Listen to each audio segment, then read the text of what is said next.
ridiculously funny. And so symbolically true in a sense. We got new rumors coming out that Brock Lesnar might have liver failure. Really don't know for sure though, because he had mono, H1N1. It really seemed like they're stalling and telling the public what's going down with Brock Lesnar. Alexander Gustafsson versus Jared Hammond. If you read my blog, I pretty much said, what did I say? I said the best part about UFC 105 most likely won't air. And if you ask me, that was the best part of UFC 105 because both those guys is up and comers in the 205. And Gustafsson is better than I thought. But it didn't help that Jared Hammond held his chin up like he was saluting the flag. That didn't help at all. Either way, they both still really good, and they both going to make for good fights in the 205 division. Andre Winner, the man who don't need a nickname because his last name is Winner, won via knockout. Moving on with John Hathaway and Paul Taylor. John Hathaway showed he's here to stay. He got good height and reach for his weight division, and he's going to be a force to be reckoned with, that's for sure. I can't wait to see who he matches up against next. Michael Bisping versus Dennis Kane. The fight pretty much went how I thought it was going to go, except the fight wasn't finished. I knew Dennis Kane had to blitz him, and Michael Bisping proved to us that he could still be dropped, but he got balls of steel to recover from that, eventually moving on to beat Dennis Kane mentally and then beat him physically in the fight and get the TKO. I didn't expect Michael Bisping. Well, I did expect him to win once I saw the video because those MMA websites, they love to tell who won before you even see the fight. But I guess that's what I get for posting one of my last videos, the Judges versus Shogun, because I kind of blew it for a lot of my friends on that. My bad. Goes around, comes around. Dennis King's still a tough dude, but he's going to have to go back to the drawing board. Don't think he won't. This is still the same Dennis King who won 21 fights in a row. So don't think he won't go back to the drawing board and see what the fuck's wrong. Mike Swick versus Dan Hardy. Mike Swick definitely underestimated Dan Hardy. So did I. So did a lot of other people except for the British people. Dan Hardy won, and he won convincingly. And he most likely going to be fighting George St. Pierre next. He could do pretty good against George St. Pierre, but I don't know. We'll see. We'll see. Because if he fights George St. Pierre, he definitely going to have to finish George St. Pierre. We know how the judging system is in limbo right now. And, we'll see. Put that together, Dana. So I can stop saying we'll see. Brandon Couture versus Brandon Vera. Another fight I saw the outcome to before I saw the fight on video. And I was watching it being updated, live on an MMA website.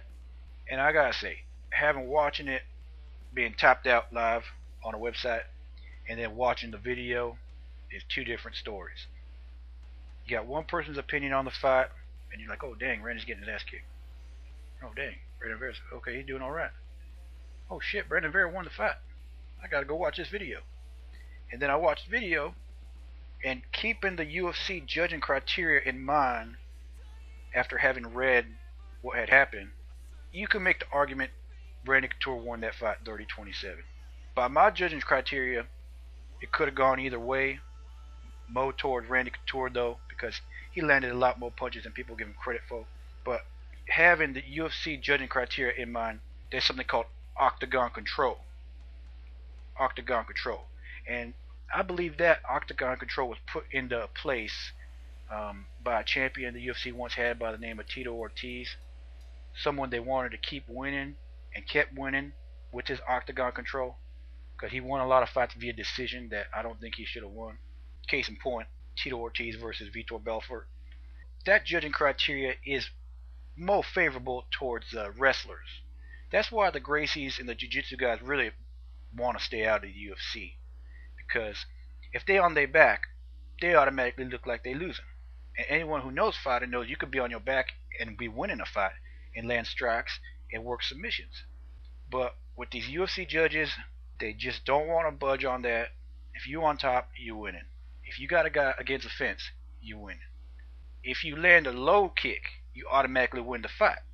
The real funny thing is, I believe I was talking about pride rules in a 10-minute first round and a ring and so on.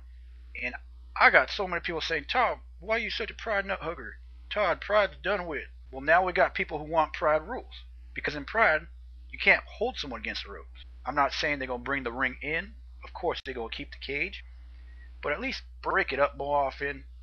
Throw in some yellow cards.